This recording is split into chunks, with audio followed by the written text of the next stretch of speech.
Hi guys, it's Stacey from TycoonFactory.com, and today I'm going to talk a little bit about marketing objectives within Facebook advertising. So Facebook has recently become the holy grail of online advertising, and the reason for that is because you can target your audience so specifically. On previous platforms, you used to have to rely on targeting via keywords, and now because the Facebook pixel is all over the internet, Facebook knows exactly what you're doing online. They know what websites you're visiting, they know what you buy, and due to that, you can be targeted based on what you've bought. You can be targeted on interests and pages that you visit. You can even be targeted on an actual specific web page. So for example, if I take my Facebook pixel and put it onto every page of my website, and I have a page that talks about signing up for a free trial for something, then I can target people who've just visited that page. And I can even go a step further than that. I can target people who visited that page but didn't visit the thank you page. So you can see how powerful that can become, and you can really start and dial in on your targeting. But another important aspect of Facebook advertising is selecting the correct objective for what it is that you're trying to achieve.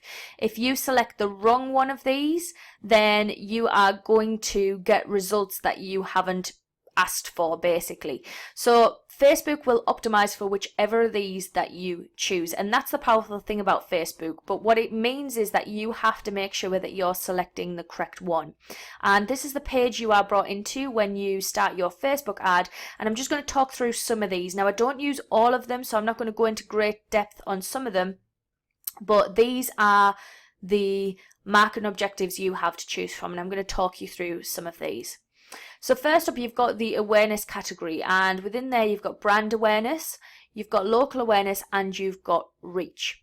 Now, brand awareness isn't an objective that I have used before. However, it is used for creating an online presence. So it's really just about getting your brand name out there. So that might be something that you want to use before you do a launch. You might start and use some brand awareness before you launch a product.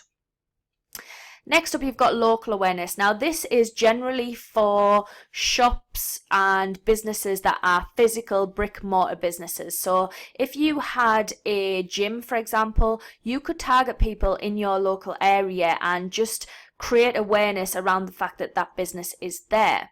You can also start and dial down with some demographics on that. So if you have a ladies only gym, you can just target ladies in your local area between certain ages, and you can just really start and create some awareness around your brand locally.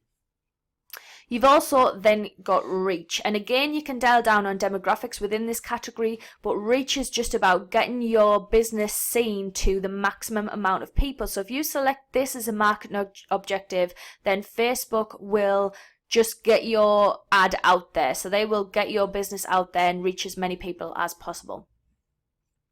We then come over to the consideration, and these really are the two categories that I use the most, are the consideration and the conversion. So first up, you've got traffic. Now, traffic is where you are driving clicks to an external website. So you would drive traffic to your website, to your opt-in page, to an affiliate offer, and it's really powerful because if you are using this, then Facebook are going to target for traffic.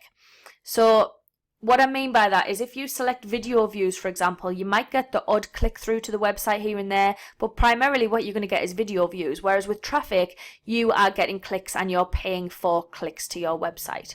Now, it can vary in cost depending in what niche you are working. So some niches are more expensive than others to advertise in. For example, make money online is quite an expensive niche to advertise in. Weight loss is an expensive niche to advertise in.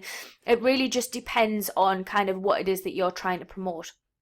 But if you're wanting to get clicks to your website, and this is particularly useful for opt-ins and affiliate offers as well, then this is the consideration that you would usually choose.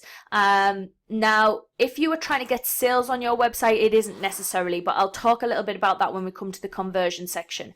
So really, traffic would be used for if you're driving traffic to get opt-ins, or if you are driving to affiliate offers, or if you're just trying to start and get some almost like brand awareness again. So if you are trying to get people onto your website just so they know about you and know what you do, then traffic is the option you would choose. You've then got engagement. So this is if you were to post something on Facebook and you want people to engage with it on Facebook. So you're not trying to send them somewhere else, but you're trying to get people to like, comment, share. That is the one you would select. Next up, you've got app installs, and this is obviously if you're a developer, either Android or iOS, and you would use this to get installs of your app. Next up, you've got video views, and I love video views because it is so cheap. So you can get video views for like a penny or a cent a view, which is unbelievable. And it's a great way to promote brand awareness. It's a great way to pique interest before you put an offer out. It's a great way to create an audience, actually, because you can actually put a video view ad out and then target everybody who watched the video for more than 50% of it. So video views are a great way to start and build an audience, and that's what I would primarily use that for. But remember, if you're putting a video out there and then you've got links to your website on there and you're hoping that you're going to get loads of clicks to your website and loads of sales, then you're going to be disappointed, because the majority of the time, if you click video views, then you're going to get video views. You might get a few clicks here and there, but you're not going to get as many. Next up, you've got lead generation. So this is quite clever, because what it allows you to do is put an opt-in offer directly on Facebook. And then you've got your contacts stored in Facebook. So basically you would put your opt-in offer onto a Facebook ad that you would build in Facebook itself. And rather than using a landing page, people would put their name and email address in directly on Facebook. And so it's a really good way to generate leads and build your email list out, and the contacts are just downloadable then from Facebook.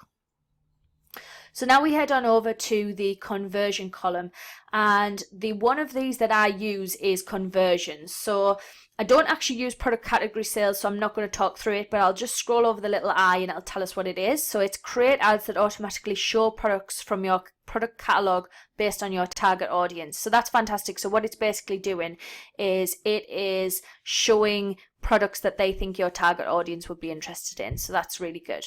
You've then got store visits, which is obviously just visits to your store. So this is again for local shops, and it's to get more people to visit your brick and mortar locations. But the one I like to use in this column is conversions, and conversions can apply to opt-ins. So you may use traffic for opt-ins, you may use conversions. That's about testing and find out which one's working best. Or you may use conversions for purchases in your online store or on your website. So what you would do with this is you would have the pixel on every page of your website, and that will let Facebook know which pages are for what. And then you would use Facebook to create a custom conversion, and that would tell Facebook that if somebody lands on that page, that's the thank you page, and it means they've actually converted. And then when you create your ad and select this, Facebook will start and optimize the ad for the people most likely to land on that thank you page. So it really allows you to let Facebook do what it's best at doing in targeting and using artificial intelligence to match people, and Facebook will kind of weed out the people who they think are most likely to buy. So people who buy online more often, people who buy products that are similar to what it is that you're selling, and those are the people that it will show your ad to with the aim of getting conversions. So whichever of these objectives you're optimizing for is what Facebook is going to try and deliver. When you set an ad away, it really does need a couple of days to settle and for the algorithm to kind of get to where it's supposed to be. So just bear that in mind. So just a very quick recap, we've got local awareness and store visits, which are for bricks and mortar businesses. We've got reach, which is just about reaching the maximum amount of people. We've got traffic, which is for driving traffic to external sources and for opt-ins or affiliate offers where you can't put your pixel onto the affiliate offer thank you page. We've got engagement, which is about getting likes and shares on Facebook. App installs for installing apps. Video views, obviously for getting video views. We've got lead generation for opting in on Facebook. We've got conversions, which is where Facebook will actually optimize for the sale. I hope that's been helpful. Any questions, please do ask.